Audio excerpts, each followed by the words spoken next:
Me gustaría que prestemos atención a algo importante y es que una de las razones por las cuales nos atacaron el 7 de octubre fue porque los enemigos de Israel nos sentían divididos y debilitados. Divididos y debilitados. Israel venía de 5 elecciones continuas, que estas elecciones estaban realmente basadas en la premisa que no se podía hacer gobierno con Benjamin Netanyahu por muchas razones, pero principalmente porque estaba en juicio, un juicio que sinceramente no tiene mucha carne y que probablemente lo va a exculpar, mostrando también las falencias del sistema judicial. También la personalidad de Netanyahu no ha sido simple para poder conseguir esas alianzas entre partidos políticos. Pero lo cierto es que veníamos de 5 elecciones continuas. Y también, y principalmente, veníamos de una sensación que venía un gobierno que quería imponer una reforma judicial, cambiando el status quo principalmente de las élites.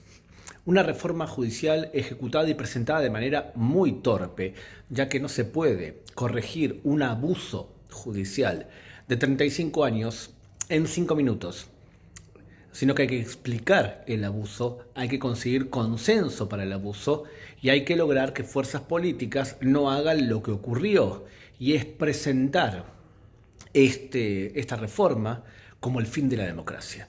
Y en ese sentido también los medios de comunicación jugaron un papel fundamental, porque presentaron una reforma que no era el fin de la democracia como que sí lo era, y a soldados que anunciaban su deseo de no servir al ejército o no voluntarizarse al ejército, que es una especie de manipulación dialéctica. Al fin y al cabo estamos hablando de personas que se negaron a servir al ejército, se negaron a servir a sus compromisos frente al ejército. Un evento que en otra época lo hubiesen catalogado como Sarbanim. Bueno, no eran eran solapados por medios de comunicación, eran presentados como personas con conciencia. Imagínense si el ejército de Israel, los que estaban en contra de la desconexión del año 2005, se hubiesen negado a servir al ejército, la prensa, la misma prensa, los hubiese machacado, golpeado, demonizado. Y sin embargo, en estos casos no se hizo algo así porque la prensa estaba a favor de ese reclamo de destruir el país para impedir la reforma judicial.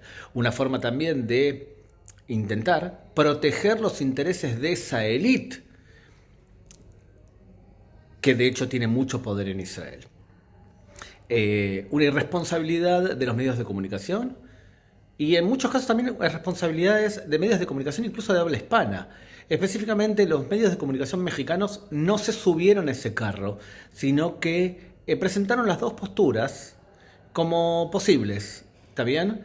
Sin embargo, otros medios de comunicación, también de habla hispana, actuaron de forma bastante irresponsable presentando algo que no tiene sostén legal como el fin de la democracia. La gran pregunta es si nosotros como sociedad aprendimos de esa división y de esa irresponsabilidad en el uso de las palabras. Porque los enemigos de Israel todo el tiempo nos observan y ven hasta qué punto estamos desunidos y hasta qué punto la sociedad va a implosionar o no. Por ahora nos vemos muy reforzados, muy unidos, especialmente si usted no sigue los medios de comunicación de Israel. Que en este caso los medios de comunicación de Israel, tanto si son Canal 12, Canal 13, un poco menos Canal 11, actúan de forma irresponsable totalmente, con una obsesión enfermiza anti-Netanyahu. Y los otros medios, el Canal 14, por ejemplo, es enfermamente pro-Netanyahu, o sea, ¿con qué nos nutrimos? Y en este caso yo les aconsejo especialmente escuchar podcast. Si usted habla hebreo, hay muchos podcasts de gran calidad en donde podemos entender muchísimo sobre lo que está ocurriendo acá de manera mucho más inteligente, balanceada y también mucho más seria.